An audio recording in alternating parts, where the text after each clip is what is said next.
You're tuned in to the Restaurant Rockstars podcast. Powerful ideas to rock your restaurant. Here's your host, Roger Bodwin.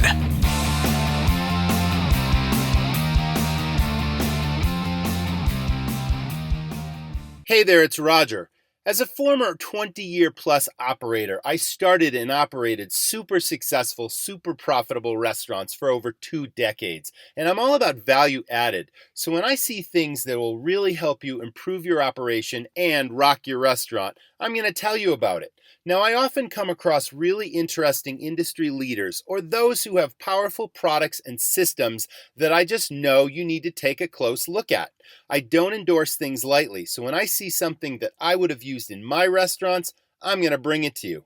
With that said, I'm really excited to introduce you to today's podcast guest, Mr. Doran Aldana. Now, stay tuned till the end of the podcast. I'm going to give you a chance to see exactly how Doran's system works, what it'll do to explode your restaurant's marketing firepower, and give you a special deal at the end. So don't miss out. Stay tuned. Hey everybody, welcome back to the Restaurant Rockstars podcast, engaging topics that help restaurants build their brands, rock their profits, and deliver amazing guest service experiences.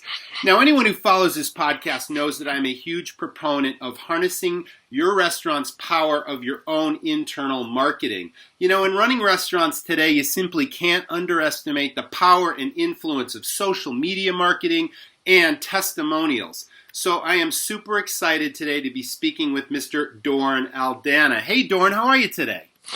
Better than good, better than most, brother. Can't complain, that's for sure. Thanks so much for having me. Yeah, you've got a fantastic attitude, and I love your approach to life and business. So before we get started, I want to give you, I want to properly introduce my audience to you, Doran, because there's so much we're going to learn today, you know, to help restaurants rock their business. But they really need to know who you are, what you've done, and all that kind of great stuff before we really get into it. So I'm going to launch into that first, and then we'll just take it from there. So Doran Aldana is the CEO and the president of MortgageMarketingCoach.com, and he's the founder of the Testimonial engine. And that's the #1 software that helps local businesses collect and share client reviews on Autopilot. So as a result of his clients' extraordinary successes, he's won the prestigious Best Industry Service Provider Award 3 years in a row at the 2012, 13, and 14. He's also the host of the Local Domination podcast, which I love. That's where local business owners learn how to get local clients fast. Since 2005, Doran's been dedicated to helping business owners attract more clients with less effort, regardless of market conditions. How powerful is that? His life mission is to inspire and equip people to create an extraordinary life full of passion, purpose, and prosperity. So, Doran, welcome to the show today. So glad to have you here. Thank you so much for having me, man. It's going to be fun. So I really want to focus on the power of testimonials because that is so important today, and online reviews. Now, you call this building business at the speed of trust. So why don't you tell us a little bit about what that means? Yeah, what that means is human beings don't like risk. We don't like making mistakes. We don't like pulling the trigger on a lemon and having buyer's remorse. We've all had that experience. We all hate it. We regret it. And not only does it feel bad, it makes us look bad. And that's probably the worst thing about it, is that often our purchase decisions impact other people we care about, friends, family, spouses, and the like. And so it's not just about avoiding a lemon for ourselves. It's about avoiding a lemon that impacts other people who are impacted by our decisions as it relates to who we work with, what vendors we purchase from, and even restaurants we patronize. So the key here is to mitigate risk, and everyone wants to mitigate risk. We all want to swing a better batting average when it comes to having the best experience possible and making the right choice. And in this case, with restaurant marketing, it's all about giving people the ability to mitigate that risk by positioning ourselves as the only logical choice with more positive reviews than any of our competitors. And so when they see all these reviews, they think, dang, this restaurant is the bomb. Look at all these positive reviews. Let's check them out. They might scroll through the online search results and see your listing on Yelp, or they might see your listing on Google or TripAdvisor or wherever it might be in their world. I know certainly all the newer generation, the generation Y, X, Z, who knows what they call them nowadays, the people that have their smartphones connected to internet at all times and all places. Otherwise, they go into convulsions at the mere thought of losing that connectivity. Those people have wicked adeptness and wicked skills as it relates to accessing third-party credibility, otherwise known as rave reviews. And here's an interesting statistic. 79% of consumers trust online reviews as much as personal recommendations from friends and family members. What does that mean? That means almost 8 out of 10 people will trust a review from someone they don't even know from a hole in the wall, as much as someone that they know and perhaps know personally for a long time, a friend, a family member. So that's exceedingly powerful when you consider that these reviews work for you 24/7 around the clock. They never call in sick. They never miss a beat. They're always there for you, serving you as your online 24/7 sales force, building that trust, that credibility. So that's really what building your business at the speed of trust is about. It's about setting up the context so that you are the only logical choice, because people will not buy generally. They will not patronize unless there's a trust factor. They certainly will not come back and send friends or family unless there's that trust factor. So that's what this is all about. Now that is so interesting that you say that, because it's like human nature now to go to these reviews, and it's like gospel. You believe what you read, good or bad. If you see a whole string of reviews, you're going to read them, and it's actually going to influence your decision. And it's like everywhere today, whether it's a hotel, whether it's a restaurant, whether it's any business that you're thinking of buying from or frequenting, it's like everybody checks out these reviews. So it's like it's so powerful.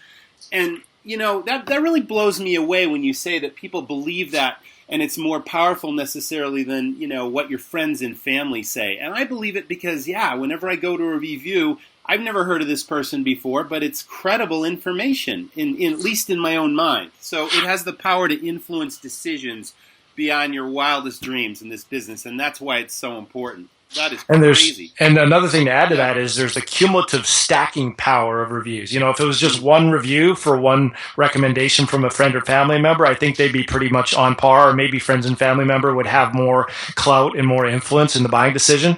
But because reviews can be stacked, and you can have 2, 3, 4, 5, a dozen, a few dozen, hundreds of reviews for your establishment, the cumulative influential psychological swaying power of that over just one recommendation from a friend or family member, it's night and day. So much more powerful, because you've got all these people saying all these things about you as opposed to just one person saying one thing. Absolutely true. I totally see that.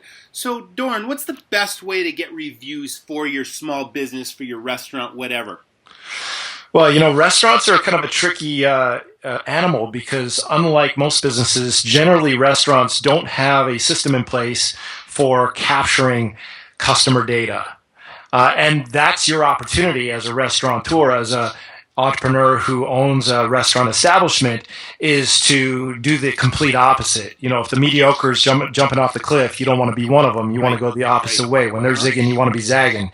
So that's where your opportunity is. But in the meantime, in between time, we want to find a way to get reviews without having that data, because chances are you probably don't have as much data as an average financial planner, real estate agent, mortgage professional who collects that data up front.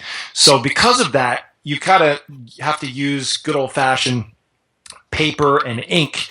And one of the best ways to do it is when you are getting your staff, your waitresses or waiters, to pass out the bill at the end of their great wow factor experience. It's simple as pie to just add an additional piece into the mix and include a little review us card. Something as simple as, you know, review us on Yelp or review us on Google. Or better yet, capture the review first before you send them to Yelp or Google to make sure it's positive. And that's the best way to do it with restaurants, because we all know that even if you do all you are able to give them a positive experience, you're always going to have a few negative Nellies that are so dang picky. Even if you do backflips 10 times, they're not going to be happy, right? So the ideal way to do it is to mitigate the risk of getting a negative review on these review sites, which, by the way, once you get them on, if you haven't noticed by now, it's virtually impossible to remove them. They tarnish your reputation for years to come just because one wingnut complained. Right. So it's better to get the review first through your own system. And so, for example, with the testimonial engine, what we would do is have a review card on there, and you would print that up and hand it out with all your bills. And the review card would say something like, enter to review us and get a chance to win a $100 gift certificate, for example, right? And so there might be, if your restaurant is called ABC Restaurant, it would be abcrestaurantreviews.com. You'd have a dedicated URL or domain, right? Yes. And so they go to that domain, and instead of sending them to Google or TripAdvisor or Yelp, you're sending them to your own Review Us platform, your own self-served review capture page, if you will. Now, the testimonial engine hosts that automatically for you when you have an account. But regardless of what you use, you want something like that. And then when they submit the review, if it's 4 stars and above, we consider that a positive review. If it's 3 stars and below, that's a negative review. So if it's a negative review, we do damage control. We send them to a negative review thank you page that basically says, we're sorry you had a bad experience. We empathize with them. And then we say, what can we do better? What went wrong and what can we improve? And so now you're eliciting feedback for improvement, and hopefully you're listening to that and using that in your staff meetings to orchestrate a better experience next time. But that is 100% quarantined. So it acts like a firewall. So none of that negativity is spewed onto the web. It's kept 100% private and confidential. And that's mission critical number one, is we've got to safeguard the negativity from getting onto the web. That's mission critical number one. By the way, I forgot to tell my wife I'm on this call. So if you're wondering why it sounds like there's someone getting tortured in the background, I've got 4 kids. One of the best forms of natural birth control, by the way, is just hanging out with me for a couple minutes. So there you go. There's a free gift. It's called natural birth control, listening to my kids scream in the background. You're welcome. Glad I could be of service to you. Usually it's the dogs on my end, so I'm glad it was you this time. Yeah, exactly. Taking a little heat off you. I'm always here to serve, brother. That's cool. So you said a lot, but it just brings me back to when I ran restaurants. And literally for 20 years, I took things almost to the level you're talking about, because we did have a data capture. We passed out comment cards with every check presenter, and we collected those reviews for about 20 years. And 99.99% of them were really, really positive and glowing, and I used to feel really, really great about that. But occasionally, you would get the complainers, and we always responded, to... Well, I did a cross-section. I thanked people for their positive reviews in person whenever I could. I thanked them via email because we had a database capture at the bottom of the card. And we also had what you considered to be, an incentive for them to take advantage of this. We had contests and incentives using this all the time. It was super, super powerful. But that was like back in the day, and now you've got my testimonial engine, which the idea you just threw at me would have blown me away, because if I had this like 3 years ago when I owned my restaurants, like how much more powerful. It takes things to the next level. So let's talk about that. I mean, you gave us a little teaser taste about what customers can do to post, to collect their own URL reviews, which is really, really awesome, and prevent the negative stuff from making it online. That is just that's knocking my socks off. I love that. Yeah, and that's just one part of the equation, hopefully a very small part of the equation. Hopefully most of your reviews, if not all of them, certainly a very, very high percentage will be positive. So let's talk about that, shall we, in terms of how to monetize and maximize the profitability of those reviews? Hit me. All right, cool. So let's say you get a positive review. Let's say we got a 4-star and above. Mm-hmm. They click the submit button, and now you have permission to publish that online review. Because on that review capture page, it has a consent blurb there that says that they're giving you permission to use that review in your marketing. So now you can use that online, offline, etc. You've got that as an asset, social proof asset, to build clout, credibility, and certainty in your brand that you're legit, that you're the real deal, because all these other people are singing your praises. Now, on the thank you page, after they submit that review, we're going to send them to the positive review thank you page. And on the positive review thank you page, you're going to have a message that goes something like this. Thank you so much for the positive reviews. So glad you had such a great experience. We've met or exceeded your expectations. If you'd be so kind as to copy and paste that positive review onto these other review sites, that would be much appreciated. And you can even have a draw. You can have, some kind of shameless bribe. You can say, hey, we got a surprise gift we're going to send you if you do that, or we're going to enter your name in to win XYZ Super Galactic prize, whatever the case is. Or you can just simply ask them. Whatever the case is, a certain percentage will jump through that hoop and do the copy and paste onto Google, onto Yelp, onto TripAdvisor, onto Facebook, etc. And that's, of course, where people see your reviews when they do a local search. So, for example, if they're driving around town and they're looking for a place to eat, they might pull out their smartphone and push the home button and ask Siri, what's the best restaurant in LA or whatever town you're in? And boom, Siri's connected to Yelp. So it's going to serve up recommended restaurants on Yelp. Yelp obviously is probably just as influential, if not maybe a little more than Google, because so many people rely on Yelp for restaurants that have the best reviews. So you definitely want to be on Google, Yelp, and TripAdvisor. And that's how you can get more reviews, by getting them to do that copy and paste on the thank you page. Now, if you have a system like the Testimonial Engine, you ain't done, you've just begun, because our system automatically also auto shares your positive reviews on your social media channels. So if you have a following on Google+, Facebook, Twitter, all your followers are seeing those positive reviews come through in their news feed. Plus, if you have a website that you control, that you have content and you want to build up your social presence with, you can just pop a little code on your website and it'll auto feed all the positive reviews right onto your website. So those are just two of the ways, among many other, that you can repurpose and re-leverage those positive reviews you already have. But that's the first step, is you want to mitigate the negative reviews from hitting those online review sites. And you want to make sure you maximize the different ways you leverage those positive reviews, including sharing on your social media channels, sharing on your website, and getting reviews on those key review sites. And the key thing about it is, if you give them multiple options as opposed to one option, you're going to increase the odds they post on one of those platforms as opposed to none. Because if you just give them one, you say, I just want them on Yelp, or I just want them on Google. The problem is, if they don't have an account on those platforms, the chances of them doing it is relatively low. Even if they love your establishment and they're delighted with your service and your food and your experience, it's going to take a serious raving fan evangelist to do backflips for you and create an account just to submit a review. And the chances of that is pretty dang low. Sure. So that's the autopilot thing we talked about. Like, all this is done for you with my Testimonial Engine, which I think is super powerful. But let me take a step back, because this is America, and it's a huge cross-section of restaurants. There's 970,000 plus full-serve restaurants out there in North America. And some of them are super savvy, and some of them are old school, and some of them are on social media, and some of them aren't. But I've got to give this advice to every restaurant owner. If you're not currently up to speed on social media platforms, the power of social media marketing, testimonial marketing. You talked earlier, Dorn, about the generation X, Y, Z, W, whoever they are today. Right. Guaranteed, every restaurant in America has at least 15 of those people on staff.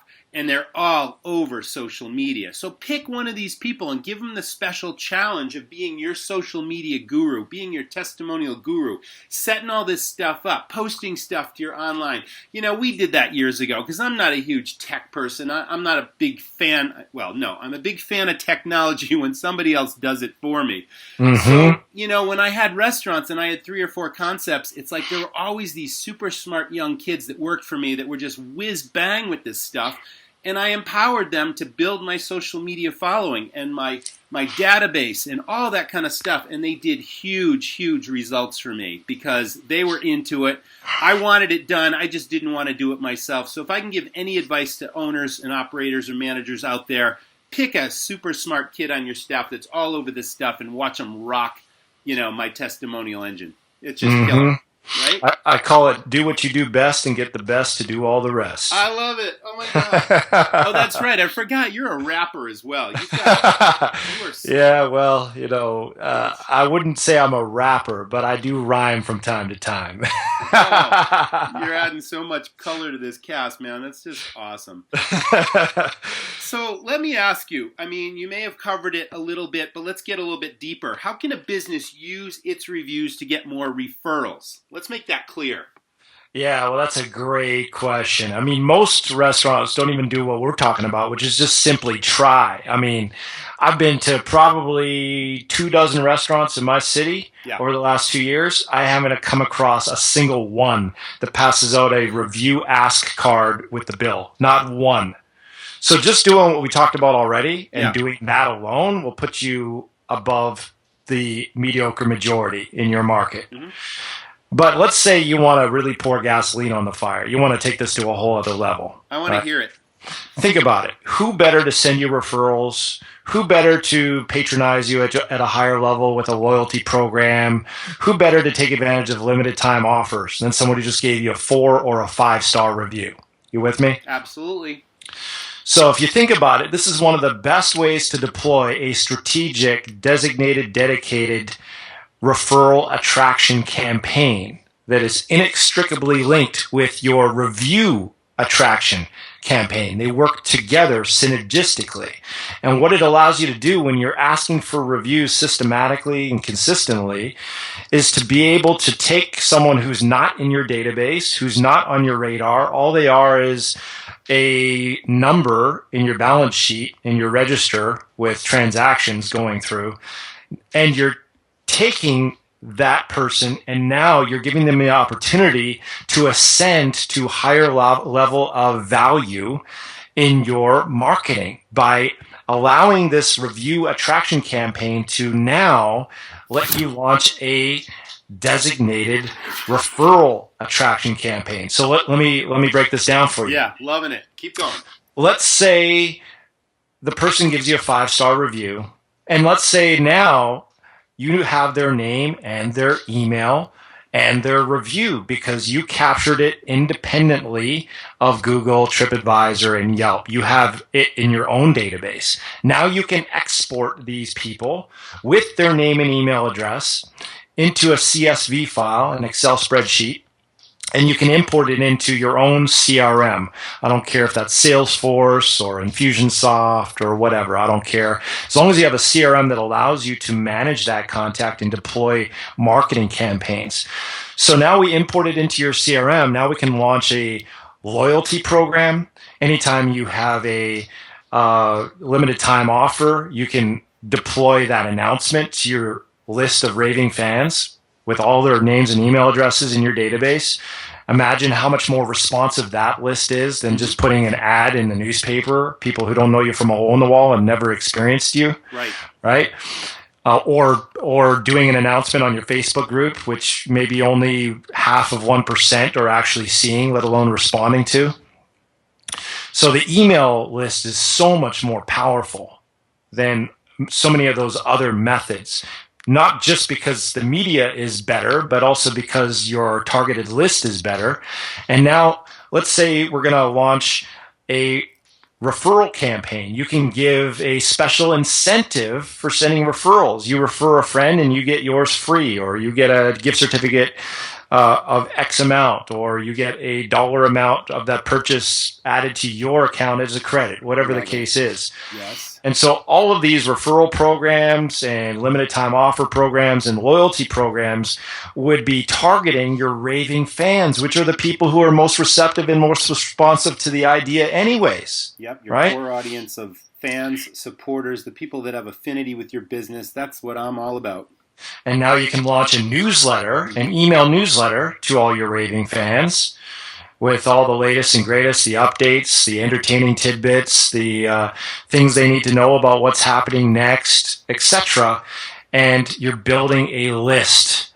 And that list is worth big money when you execute these kind of campaigns where I'm talking about having it only linked to your raving fans. very powerful. Yeah, it sure is. I mean, again, you're speaking my language. We're talking a couple of things here. We're talking about the power of harnessing that database, using it for marketing purposes, using it to engage with the customer, keep them involved, keep them feeling like they belong to your business. That's the affinity part. And then I love when you mention gift certificates, gift cards, because I use those to my advantage for years. And I would give out a $15 or a $20 gift certificate, but most of the time when those things came back, people wouldn't come in by themselves. They'd come in with a party. It'd be 3 or 4 or even 6 people, and they would spend more money. It was an incentive to get them back in the door to spend more money, have another great time, and then obviously continue being raving fans of your restaurant. So all those things just kind of tie in together, and they're just beautiful, powerful forms of what I call internal marketing. You know, using your staff and your customers to sing your restaurant's praises, and it saves you so much money over traditional advertising, which is untrackable. You know, it's just throwing money out the window. This is where you should be focusing your energies and attention, folks. Right here with what Doran's talking about. This is awesome. Yeah, and if you think about it, the ideal scenario for a restaurant is to go from referral to referral to referral. Right. Word of mouth, man. Repeat. Yep. And any money you're spending on advertising, whether it be radio, billboards, newspaper ads, postcards, etc., that's just to supplement your lifeblood, which is repeat and referral, so you can reach more people and get more people into that repeat and referral cycle, taking people from suspects to prospects, from prospects to clients, from clients to evangelists. That's the goal as a marketer, right? What do you got that rhymes with evangelist? Dude, you got me stumped on that one.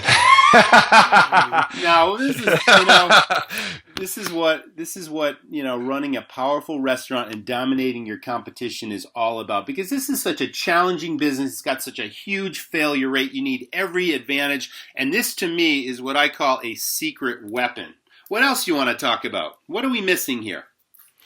Well, I mean, a big piece of this puzzle is understanding what business you're in. I would go as far as to say most restaurateurs and most small business owners don't understand what business they're in. You know, they think they're in the pizza business, or they think they're in the whatever restaurant you have business, or they think they're in the muffin business or the cupcake business or the mortgage business or the real estate, whatever business they're in, they think that's the business they're in. That's BS. That'll keep you broke. That'll keep you small. That'll keep you stifled way below your potential. The business you are in, friends, is the marketing business. You're actually in 2 businesses. You're in the marketing business and you're in the personal growth business, or as I like to say, the success habit cultivation business. Mm-hmm. The success habit cultivation business. Because rarely will your results exceed the quality of your daily routines.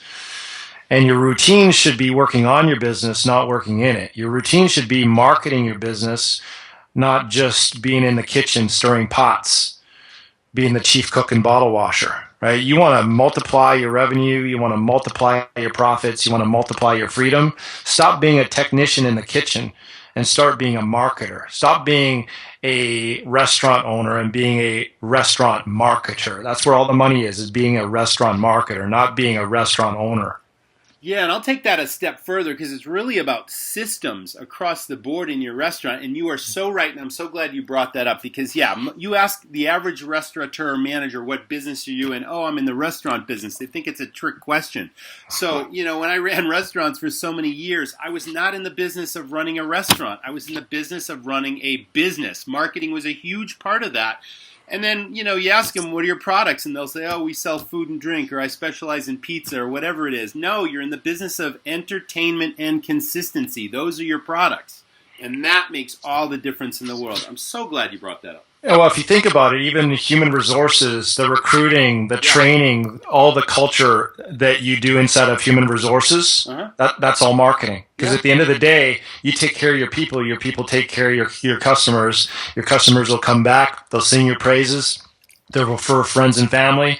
So at the end of the game, all that you're doing in terms of your people development, your people acquisition, your training, and etc., is all marketing. That's all part of your marketing. Because if you miss the beat on that, if you speed up marketing but you suck, then all you're doing is speeding up the rate at which people find out you suck. You're right. that's not going to go so well. That's a dangerous game right there. Yeah. Get your house in order exactly. first, right?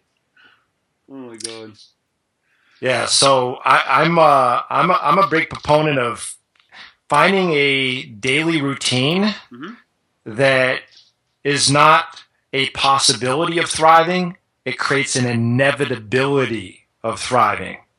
Right? Most people, they just fly by the seat of their pants. I imagine that the restaurant business is notorious for people who are running around like chickens with their heads cut off, and it's virtually impossible to pin them down for 20 minutes, let alone 2 hours, to do anything of consistent, focused, profitable, working on the business as opposed to in the business type of activity. Yes. Is that a fair assessment? Hallelujah, brother. Yeah, exactly.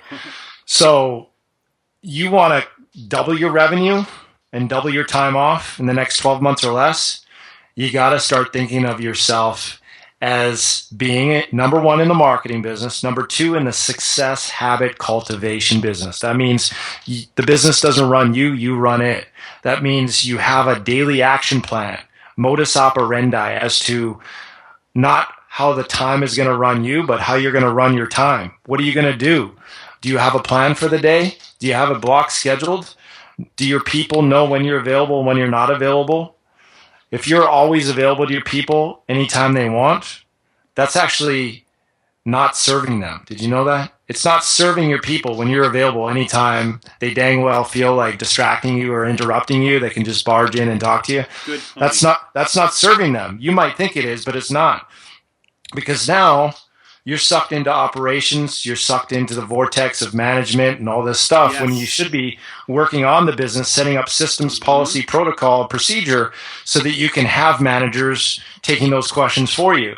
How are you going to get to the point where you have managers taking all those questions for you if you're constantly leaving the door open for people to distract you, interrupt you, and derail you anytime they dang well feel like it? Well, that's an absolutely accurate assessment because, again, you run a restaurant, and unless you put these systems in place, you will not have productive time to rock your business, to rock your marketing, to rock your testimonials. It won't happen because aside from your staff, I mean, it's one of those businesses where every 5 minutes there's somebody at the back door that wants to sell you something. The phone is ringing off the hook all the time with, people trying to interest you in things you think you don't need. And it's like, how do you possibly get to what I call the business of 1,000 details if you allow that to happen, if you don't create those boundaries and, set time where you can talk to your people, but the rest of the time you should be, like you say, working on your business now so you decide how or if you work in that business in the future. And that is a system. I couldn't have said it better, brother. And by the way, for those of you who did what I did, which was had a great book on the bookshelf called The E-Myth from Michael Gerber and let it collect dust for a decade without reading it, I would strongly suggest you do not make the same mistake I did. You pick up that book and you read it and get the audio book and listen to it. One of the best life-changing shifts in my career is reading that book and starting to apply it. Working on the business, not just in the business. That was killer. I so enjoyed talking to you today, Dorn. Is there anything else you want to leave our audience with? I'm going to put your URL in the show notes to this podcast. But yeah, you can say anything else you want, whether it rhymes or not. Well, I would like to talk about a tool that's been working great for my clients that is probably very congruent with the restaurant business, even though it is certainly unorthodox. It's a little letter called the Magic Wand letter. Yeah. And it's designed to go out with a toy magic wand enclosed. And you could actually mail this out to your clients if you get their mailing address. And that could be part of your royalty program. So once you get a royalty, not a royalty, but loyalty, and that loyalty will pay you royalties. So they do kind of go together, and they rhyme too, by the way. And rhyming is always a good idea, especially if it's rhyming on time. And now I'm just digressing. So what you want to do is send out this letter, and this letter is going to include a toy magic wand, and it will have a headline at the top that says, I wish, poof, I could have more clients like you. And so it's cheesy as heck, but the whole premise of the letter, The whole premise of the letter is that they're awesome and you wish you could have other awesome clients just like them, and perhaps they could make your wish come true by sending you referrals. And if you send that to people in your loyalty program, I'm telling you, it'll blow the doors off your referrals, especially if you have someone on your marketing team to follow up with people and asking for people to come in and send a referral and tying it in with some kind of a, bring a friend and you get your entree for free, some kind of a program like that. Huge, especially if it's a limited time thing, or if it's only available for, the next 30 days or something like that. Anyhow, I had a client send out 50 of those letters. He brought in 18 G's in revenue within a matter of 30 days, and it cost him about $200. Not a bad ROI, right? That's huge. I love that idea. That's unforgettable. Like, who isn't going to remember something like that? And not only remember it, but tell their friends. I mean, there's more referrals and testimonials, no matter what they thought of it. It's like you get a magic wand letter in the mail. It's like, who aren't you going to tell about that? It's so unusual yet powerful. Exactly. So we've got that letter, and as a reward for people hanging with you and listening to this episode, I'd like to hook you guys up with a complimentary access to that letter, among many other wicked awesome referral and review attraction tools, with a kick-ass toolkit called the Ultimate Testimonial Toolkit. And it's got checklists and tools and templates and plug-and-play turnkey referral and review campaigns and letters, etc., including that magic wand letter. Awesome. And they can get access by going to mytestimonialengine.com/rockstars with an S. Rockstars/rockstars. So check it out, mytestimonialengine.com/rockstars. You just opt in there. You'll get access for free instantly. And that's your little gift for hanging with us today. I totally appreciate that. Special gift just for my listeners at mytestimonialengine.com/rockstars. Love it, Dorn. Hey, let me leave the audience with one thing. Do you have a specific success quote that you can dazzle the audience with? Again, if it rhymes or not, doesn't matter. Just hit us with something inspiring. Well, I had a hard time coming up with one because there are so many. One of my best mentors is Jim Rohn. I could come up with my own, but I feel that the legacy of Jim Rohn still lives on. He's been such a blessing to me. Even after his passing, his legacy lives on in so many people's hearts and minds, as his message is so transformative and impactful and profound. And one of my favorite quotes from Jim Rohn is, if you work hard on your job, you'll make a living. If you work hard on yourself, you'll make a fortune. And I can't think of anything better and more impactful. Once you really absorb that and synthesize that and have it seep down to every cell in your being, and you live that out, reminding yourself that you're not in the restaurant business. You're in the success habit cultivation business. You work hard on your job, you make a living. You work hard on your restaurant, you make a living. You work hard on yourself, you make a fortune. That's fantastic. I just had to write that down because I'm not going to forget that one. Killer, Dorn, man. I so enjoyed talking to you. You've got so much energy. You are just such a powerful speaker, and you do so much for all the different businesses that you represent, and you've been a fantastic guest today. So once again, I'm going to share that URL in the show notes. Dorn, thanks for being with me today. That was the Restaurant Rockstars podcast. If you like what you're hearing, please give us a review on iTunes. Thank you for listening, and we'll see you next time. Rock your restaurant. Thanks for listening to the Restaurant Rockstars podcast. For lots of great resources, head over to restaurantrockstars.com. And while you're there, download a copy of the book, Rock Your Restaurant. It's a game changer. See you next time.